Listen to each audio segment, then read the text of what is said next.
आज हमने एक बड़ा ही मजे का शॉर्ट क्वेश्चन डिस्कस करना है जिसका नाम है इलेक्ट्रिक लाइंस ऑफ फोर्स, या इसको हम इलेक्ट्रिक फील्ड लाइंस भी कह सकते हैं।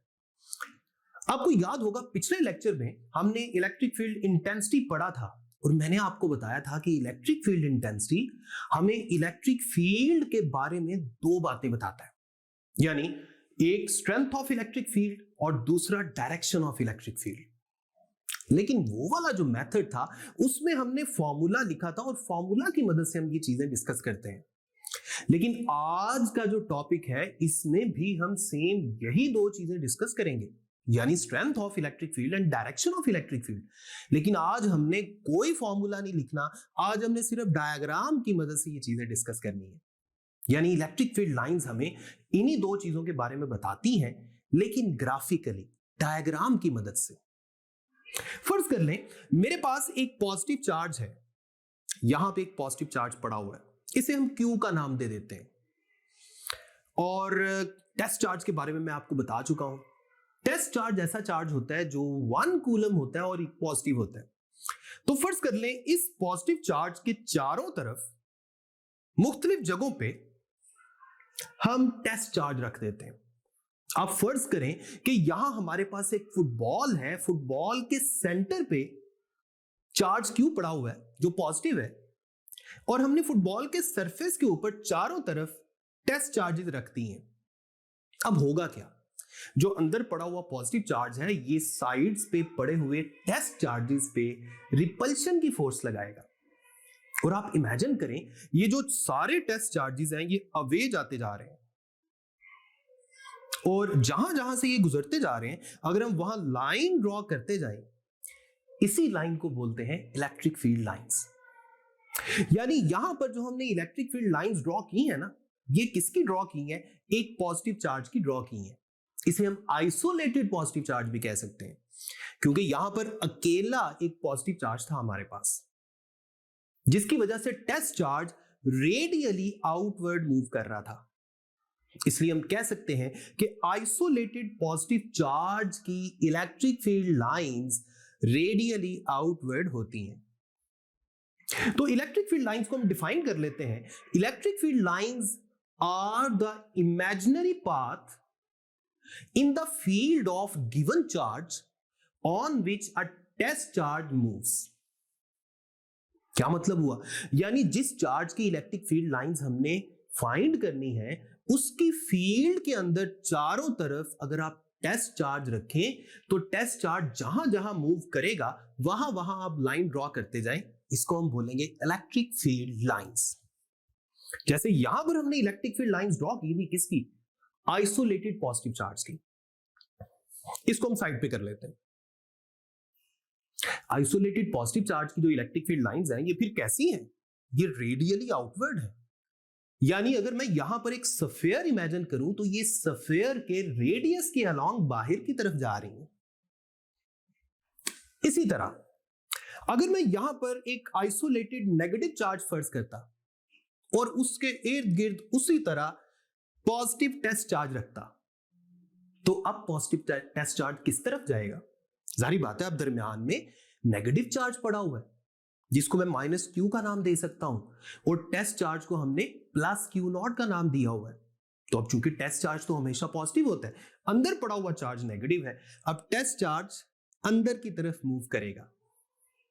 आप देखें सारे टेस्ट चार्जेस अंदर की तरफ मूव कर रहे हैं। यानी हम कह सकते हैं कि आइसोलेटेड नेगेटिव चार्ज की जो इलेक्ट्रिक फील्ड लाइंस हैं वो सफेयर के रेडियस के अलोंग अंदर की तरफ है, जिसके लिए हम वर्ड यूज करते हैं रेडियली इनवर्ड। तो आइसोलेटेड पॉजिटिव चार्ज की इलेक्ट्रिक फील्ड लाइंस किस तरह की हैं? Radially outward. Isolated negative charge की इलेक्ट्रिक फील्ड लाइंस किस तरह की हैं? Radially inward. इसको भी हम साइड पे कर लेते हैं। अब आपको यहां पर आइसोलेटेड पॉजिटिव चार्ज की इलेक्ट्रिक फील्ड लाइंस नजर आ रही हैं, यहां पर आपको आइसोलेटेड नेगेटिव चार्ज की इलेक्ट्रिक फील्ड लाइंस नजर आ रही हैं। दोनों की शक्ल सूरत मिलती जुलती है, बस फर्क क्या है? पॉजिटिव चार्ज से एरो बाहर जा रहा है और नेगेटिव चार्ज की तरफ आ रहा है। यानी हम कह सकते हैं कि इलेक्ट्रिक फील्ड लाइंस पॉजिटिव से निकलती हैं और नेगेटिव की तरफ जाती हैं।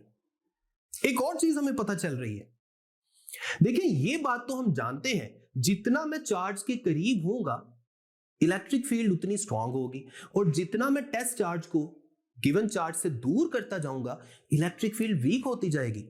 इसका मतलब क्या है? इसका मतलब तो यह है कि चार्ज के करीब इलेक्ट्रिक फील्ड की वैल्यू ज्यादा है।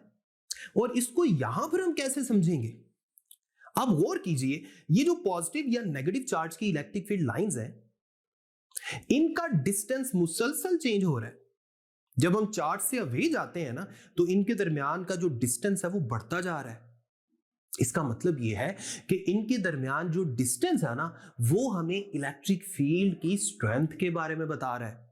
अब गौर करें, चार्ज के करीब इनके दरमियान डिस्टेंस थोड़ा है, इसका मतलब है यहां इलेक्ट्रिक फील्ड की स्ट्रेंथ ज्यादा है, और जितना इनके दरमियान डिस्टेंस बढ़ता जाएगा इलेक्ट्रिक फील्ड वीक होती जाएगी। आप इस चीज को एक और तरीके से भी एक्सप्लेन कर सकते हैं। फर्ज कर लें मेरे पास एक सरफेस है, कोई भी सरफेस है, कोई पेज का टुकड़ा ले लें, कोई भी प्लेन ले लें। आप उस प्लेन सरफेस को इस चार्ज के करीब रखें तो उसके अंदर से देखें ज्यादा इलेक्ट्रिक फील्ड लाइंस गुजर रही हैं, और जैसे जैसे आप इस सरफेस को चार्ज से दूर करते जाएंगे इसके अंदर से पास होने वाली लाइंस की तादाद कम होती जा रही है। इसका मतलब है जहां इलेक्ट्रिक फील्ड लाइंस ज्यादा पास कर रही हैं वहां इलेक्ट्रिक फील्ड लाइंस करीब करीब थी, और यह बात हमें क्या बता रही है कि यहां इलेक्ट्रिक फील्ड स्ट्रांग है।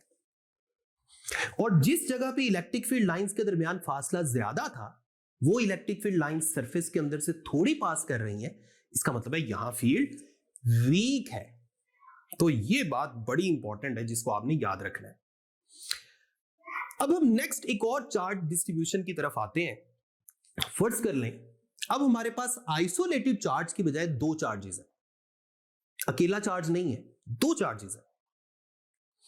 एक पॉजिटिव चार्ज है और दूसरा भी पॉजिटिव चार्ज है। फर्ज कर लें दोनों लाइक चार्जेस हैं। अब जरा गौर करना है आपने, अगर मैं इन दोनों चार्जेस के सेंटर में बिल्कुल मिड पॉइंट पे टेस्ट चार्ज को रखूंगा तो ये वाला चार्ज टेस्ट चार्ज को इस तरफ धकेलने की कोशिश करेगा और ये वाला चार्ज टेस्ट चार्ज को इस तरफ रिपेल करने की कोशिश करेगा, क्योंकि ये दोनों चार्जेस भी पॉजिटिव हैं और दरमियान में टेस्ट चार्ज तो हमेशा पॉजिटिव होता है, जिसकी वजह से ये टेस्ट चार्ज बेचारा ना इस तरफ जाएगा ना इस तरफ जाएगा, ये इधर ही रहेगा। इसका मतलब है टू लाइक चार्जेस के मिड पॉइंट पर अगर आप टेस्ट चार्ज रखें तो वो मूव नहीं करता। मतलब क्या हुआ? यहां इलेक्ट्रिक फील्ड लाइंस नहीं हो सकती क्योंकि चार्ज मूव नहीं कर रहा। अब ऐसा करें, इन दोनों पॉजिटिव चार्जेस के करीब फर्ज कर ले मैं इस जगह पे टेस्ट चार्ज रखता हूं। अब क्या होगा? जो यहां पड़ा हुआ पॉजिटिव चार्ज है वो इसे इस तरफ रिपेल करेगा, और जो यहां पड़ा हुआ पॉजिटिव चार्ज है वो इस तरफ रिपेल करेगा। तो ये बेचारा कहां जाएगा? इस तरफ भी जाना चाह रहा है और इस तरफ भी जाना चाह रहा है, ये किसी एक डायरेक्शन में जाएगा, और वो डायरेक्शन ना तो ये होगी ना ये होगी, इन दोनों का रिजल्ट होगा, यानी ये चार्ज पार्टिकल इस तरह के कर्व्ड पाथ में जाएगा। अब आप गौर कीजिए, अगर आप इन दोनों पॉजिटिव चार्जेस के करीब चारों तरफ टेस्ट चार्जेस रख दें ना, तो इसी मेथड के थ्रू हम उन टेस्ट चार्जेस का पाथ प्रिडिक्ट कर सकते हैं। और आप गौर करें, जो टेस्ट चार्जेस है ना वो ऐसे जाएंगे, ऊपर से इस तरह और नीचे से इस तरह।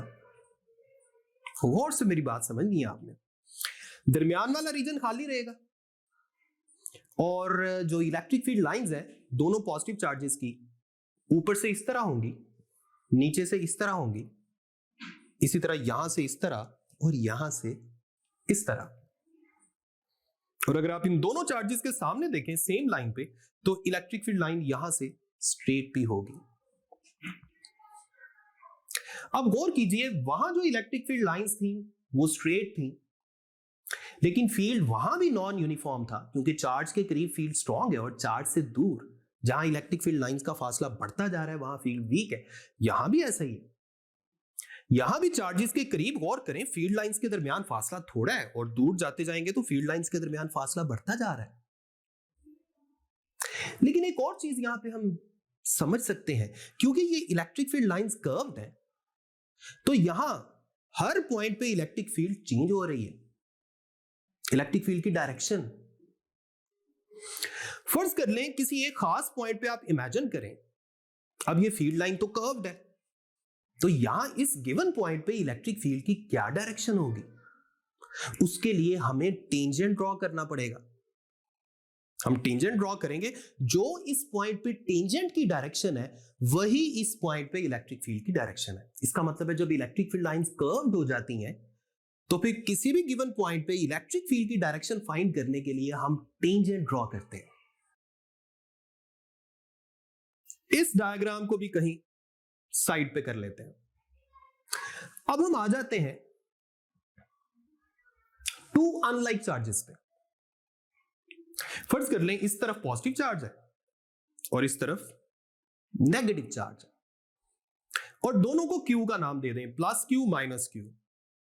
अब आप गौर कीजिए, अगर इनके मिड पॉइंट पे आप टेस्ट चार्ज रखेंगे तो क्या वो मूव करेगा? यस, वो मूव करेगा। कैसे मूव करेगा? क्योंकि ये पॉजिटिव चार्ज इस तरफ रिपेल कर रहा है और ये नेगेटिव चार्ज भी अपनी तरफ अट्रैक्ट कर रहा है। तो क्या होगा? पॉजिटिव से नेगेटिव की तरफ फोर्स लगेगी, जिसकी वजह से टेस्ट चार्ज पॉजिटिव से नेगेटिव की तरफ बड़े मजे से मूव करना शुरू कर देगा। लेकिन अगर आप टेस्ट चार्ज को थोड़ा ऊपर किसी और जगह पे रखेंगे तो फिर नेगेटिव चार्ज ने तो रेडियली इनवर्ड फोर्स लगानी है, और पॉजिटिव चार्ज ने, पॉजिटिव चार्ज इधर है, पॉजिटिव चार्ज ने इस तरफ फोर्स लगानी है। तो ये टेस्ट चार्ज कैसे मूव करेगा? ये कर्व्ड पाथ में मूव करेगा। जरा गौर कीजिए, पॉजिटिव चार्ज इस तरफ फोर्स लगा रहा है, नेगेटिव चार्ज अपनी तरफ फोर्स लगा रहा है, तो टेस्ट चार्ज कर्व्ड पाथ में मूव करेगा। मैं इसको एक दफा फिर आपको बता देता हूं। पॉजिटिव चार्ज के करीब टेस्ट चार्ज को रखें, अगर आप पॉजिटिव चार्ज के करीब टेस्ट चार्ज को रखें तो पॉजिटिव चार्ज ने रिपेल करना है, सीधा रिपेल करेगा, और नेगेटिव चार्ज ने सीधा अट्रैक्ट करना है। अब ना तो ये इस तरफ जाएगा ना इस तरफ जाएगा, ये कर्व्ड पाथ में ऐसे मूव करेगा। अब ये तो मैंने एक लाइन आपको ड्रॉ करके बता दी, लेकिन अगर आप चारों तरफ टेस्ट चार्जेस रखें तो उनकी इलेक्ट्रिक फील्ड लाइंस कैसी होंगी, उनका पाथ कैसा होगा? ऐसे, पॉजिटिव से नेगेटिव की तरफ, इसी तरह यहां से पॉजिटिव से नेगेटिव की तरफ। और आप इस डायग्राम को एक्सटेंड करें तो पॉजिटिव से नेगेटिव ये डायरेक्शन बनती जाएगी, इसी तरह यहां भी ऐसे ये डायरेक्शन बनती जाएगी। बस एरो का आपने ध्यान रखना है, एरो पॉजिटिव से अवे होगा और नेगेटिव की तरफ होगा। तो ये हमने पॉजिटिव और नेगेटिव यानी अनलाइक चार्जेस की वजह से पैदा होने वाली इलेक्ट्रिक फील्ड लाइंस की डायग्राम बना ली। ये भी कर्व्ड है, यहां भी किसी पॉइंट पे इलेक्ट्रिक फील्ड की वैल्यू फाइंड करनी है यानी डायरेक्शन फाइंड करनी है, तो उस पॉइंट पे टेंजेंट ड्रॉ करेंगे। इसको भी कहीं साइड पे कर लेते हैं। ये है आइसोलेटेड पॉजिटिव चार्ज की electric field lines, isolated negative charge की, टू लाइक चार्जेस की, टू अनलाइक चार्जेस की। अब हम टू पैरेलल प्लेट्स को इमेजिन करते हैं। दो पैरेलल प्लेट्स हैं, एक पर पॉजिटिव चार्ज है और एक पर नेगेटिव चार्ज है। ये बात याद रखेंगे, जब इस तरह दो प्लेट्स हमने आमने सामने रखी होंगी ना, तो ये दोनों प्लेट्स पे जो पॉजिटिव या नेगेटिव चार्ज है ये प्लेट के सरफेस के ऊपर होगा, अंदर वाली साइड पे। अब अगर मैं इन पैरेलल प्लेट्स के दरमियान में कहीं टेस्ट चार्ज रखता हूं तो इस टेस्ट चार्ज को पॉजिटिव प्लेट रिपेल करेगी और नेगेटिव प्लेट अपनी तरफ अट्रैक्ट करेगी, जिसकी वजह से ये टेस्ट चार्ज बड़े मजे से पॉजिटिव से नेगेटिव की तरफ फ्लो करते जाएंगे। लेकिन एक चीज आपने सोच के ध्यान से सुननी है। अब देखें, प्लेट के एज के ऊपर यानी प्लेट से दोनों प्लेट्स के दरमियान की बजाय थोड़ा बाहर अगर मैं ऊपर टेस्ट चार्ज रखूंगा, अब देखें प्लेट्स तो नीचे ही खत्म हो गई हैं, लेकिन उन प्लेट्स से ऊपर बाहर मैंने टेस्ट चार्ज रखा है, तो जो पॉजिटिव प्लेट है वो इस तरफ रिपेल करेगी सीधा और नेगेटिव प्लेट अपनी तरफ अट्रैक्ट करेगी। अब दोबारा इनकी लाइन चेंज हो गई है, डिफरेंट हो गई है, अगेन यहां कर्व लाइन बनेगी। और अगर मैं पॉजिटिव प्लेट के करीब टेस्ट चार्ज रखूं इसी तरह, तो आप गौर करें ऐसी कर्व लाइन बनेगी। इसका मतलब है दोनों पैरेलल प्लेट्स के दरमियान वाले रीजन में जो इलेक्ट्रिक फील्ड लाइंस है वो तो पैरेलल और इक्वली स्पेस्ड होंगी, लेकिन एजेस पे, एंड्स पे जो इलेक्ट्रिक फील्ड लाइंस है वो कर्व्ड होंगी, ऐसे, नीचे से भी ऐसे। ये जो इफेक्ट है इसे बोलते हैं फ्रिंजिंग इफेक्ट। अब दोनों प्लेट्स के दरमियान वाले रीजन में गौर करें, चूंकि इलेक्ट्रिक फील्ड लाइंस पैरेलल और इक्वली स्पेस्ड है, इसका मतलब क्या है कि इनके दरमियान डिस्टेंस तो एक जैसा है। अभी थोड़ी देर पहले हमने पढ़ा था कि अगर डिस्टेंस चेंज हो रहा हो तो इसका मतलब है फील्ड चेंज हो रही है, यानी इलेक्ट्रिक फील्ड की मैग्नीट्यूड चेंज हो रही है। यहां डिस्टेंस सेम है, इसका मतलब है यहां इलेक्ट्रिक फील्ड भी सेम है, यानी इन पैरेलल प्लेट्स के दरमियान वाले रीजन में इलेक्ट्रिक फील्ड यूनिफॉर्म है। मैं किसी भी पॉइंट पे गौर करूं, point A B C random मुख्तलिफ जगहों पे मैं पॉइंट्स अगर ड्रॉ करता हूं तो यहां इलेक्ट्रिक फील्ड की वैल्यू बिल्कुल सेम होगी। लेकिन एजेस पे, एंड्स पे ऐसा नहीं होगा, क्योंकि वहां इलेक्ट्रिक फील्ड लाइंस कर्व्ड हो गई और उनके दरमियान डिस्टेंस चेंज हो रहा है। सिर्फ दरमियान वाले रीजन में ऐसा होगा। तो ये था, इसको भी हम कहीं साइड पे एडजस्ट कर लेते हैं। ये था पूरा का पूरा हमारा टॉपिक जिसमें हमने इलेक्ट्रिक फील्ड लाइंस को डिस्कस किया और फिर हमने मुख्तलिफ चार्ज डिस्ट्रीब्यूशन की इलेक्ट्रिक फील्ड लाइंस को ड्रॉ करके चेक किया। अब पूरी डिस्कशन के बाद हम एक फाइनल कंक्लूजन दे सकते हैं, यानी इलेक्ट्रिक फील्ड लाइंस की कुछ प्रॉपर्टीज लिख सकते हैं।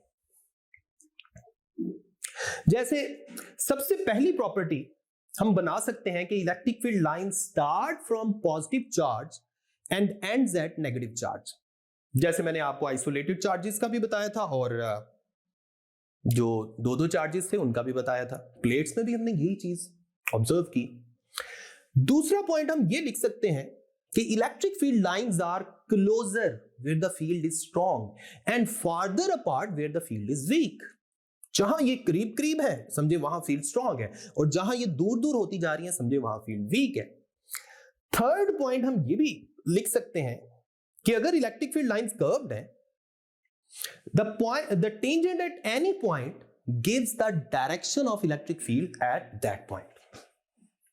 ये तीसरी प्रॉपर्टी हो गई। चौथी और बड़ी इंपॉर्टेंट प्रॉपर्टी, ये जो फोर्थ प्रॉपर्टी है ना, ये एक्सरसाइज का 12.5 पूरा का पूरा शॉर्ट क्वेश्चन है, उसका आंसर है, जिसमें हम कह सकते हैं कि कोई भी दो इलेक्ट्रिक फील्ड लाइंस आपस में एक दूसरे को क्रॉस नहीं कर सकती।